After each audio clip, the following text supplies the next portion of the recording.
Alors aujourd'hui, de quoi est-ce qu'on va bien pouvoir parler? Alors pas de Batman Rebirth de Tom King parce que j'ai déjà abordé la chose un certain nombre de fois à travers deux vidéos différentes. Aujourd'hui, on va s'intéresser à la suite directe, la fin, presque j'ai envie de dire en fait, Batman Catwoman.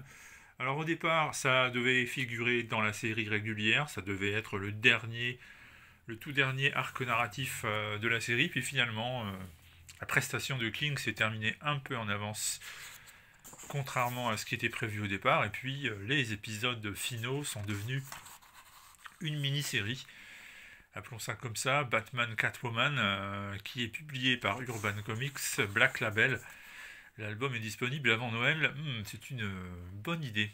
Disons ça comme ça. Alors c'est un gros pavé, hein, énorme, vous le voyez, le menu. Non seulement vous avez un annual de la série Batman, mais vous avez l'intégralité de la mini-série Batman Catwoman, plus quelques pages bonus extraites d'un numéro anniversaire et de Detective Comics. Alors de quoi s'agit-il? Est-il nécessaire de rappeler que Batman a demandé en mariage Catwoman? Ça se passait sur les pages de la série régulière Batman.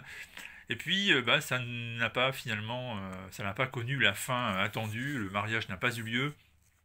Et du coup, Batman est tombé un peu dans une forme de dépression. On a été un peu triste de voir ce détective qui, depuis des décennies, affronte le mal et les pires situations et finalement se comporter comme un ado éconduit. Il n'a pas supporté que Catwoman lui dise non.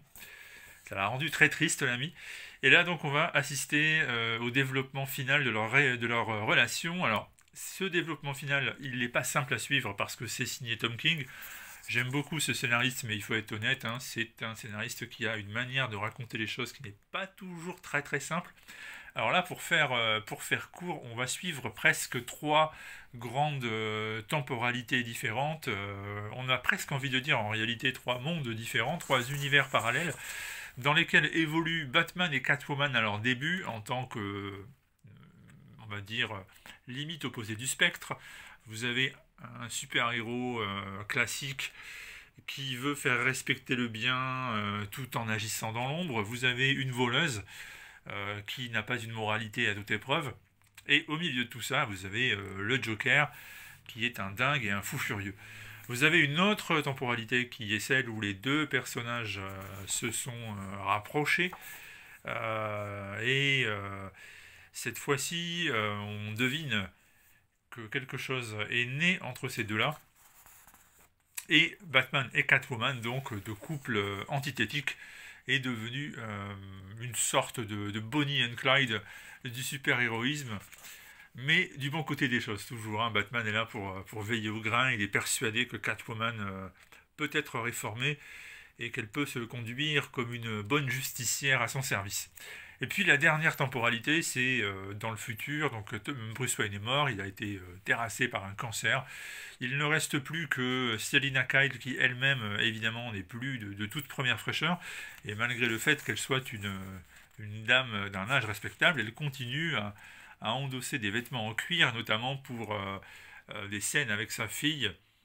Car oui, Bruce Wayne et Selina Kyle ont eu une fille, Helena, et dans ce futur, donc, le contraste qui pouvait exister entre Bruce Wayne et Selina Kyle, entre Batman et Catwoman en réalité, se reproduit cette fois-ci entre la mère et la fille, et bien sûr, comme toujours, le Joker.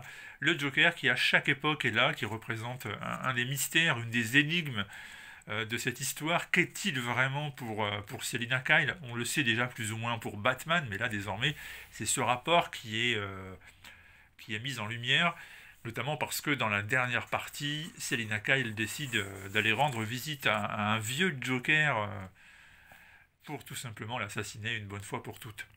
Autre élément important dans cette histoire, Andrea, qui est la première relation importante de Bruce Wayne, elle revient pour cette fois-ci incarner Fantasme, une justicière en réalité, on va dire une psychotique assassine qui veut venger la mort de son fils qui en fait n'en est pas vraiment un. Là encore, la vérité, notamment par rapport au Joker, est révélée à partir du 8e, 9e épisode, il faut insister. Et donc tous ces fils vont se rejoindre et vont aboutir à une conclusion que Tom King orchestre patiemment. Et bon, ben voilà, c'est exactement du Tom King, c'est-à-dire que ceux qui aiment cette manière de raconter les choses, de faire avancer l'intrigue, vont dire à la fin un bon sang, mais c'est bien sûr, et vont être séduits. Et puis ceux qui n'aiment pas Tom King, parce qu'ils trouvent que jusque-là, sa façon de faire est beaucoup trop étrange, trop de contorsions, de rodomontades pour finalement pas grand-chose, et bien ceux-là vont dire à la fin, bon sang, Tom King nous a pris pour des quiches. Donc ça va pas changer grand-chose, hein. C'est vraiment un album pour ceux qui ont aimé jusque-là le Batman de King. Autrement, c'est peut-être pas nécessaire d'investir dessus, et inversement, si vous avez aimé, bah, il faut absolument que vous achetiez la suite, c'est-à-dire ce Batman Catwoman. Là, par contre, où on peut pas chipoter, on va dire, c'est le dessin de Clayman, hein. Il est très très beau, rien à dire là-dessus. Si vous aimez les planches réalistes et ultra soignées, des comics mainstream, Clayman fait son boulot, il n'y a rien à dire là-dessus. Et puis vous avez, je vous l'ai dit, d'autres petites choses qui ne sont pas dessinées par Clayman et qui sont là encore, on va dire, d'un bon niveau. Vous avez notamment Sharp qui œuvre dans ses pages en singeant un peu le style de Sienkiewicz, et c'est, ma foi, assez joli.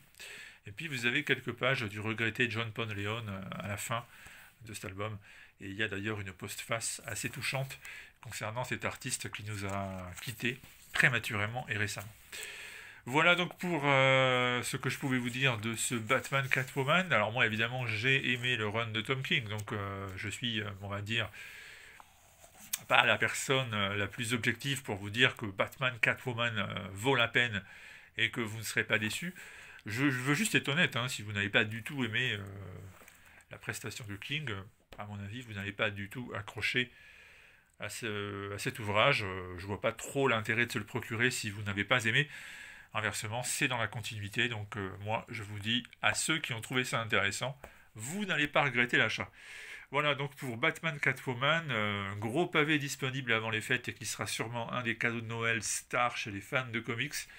Et nous, on se donne rendez-vous dimanche pour une troisième et dernière vidéo cette semaine. Le sujet, ben, vous verrez bien, si vous êtes là. Il suffit de s'abonner à la chaîne qui n'en est pas une et vous ne ratez pas les vidéos. D'ailleurs, mieux encore, il y a une petite cloche sur YouTube qui vous permet d'être informé dès la mise en ligne des vidéos. Si vous ne pouvez pas attendre, là aussi vous savez ce que vous devez faire. A très bientôt.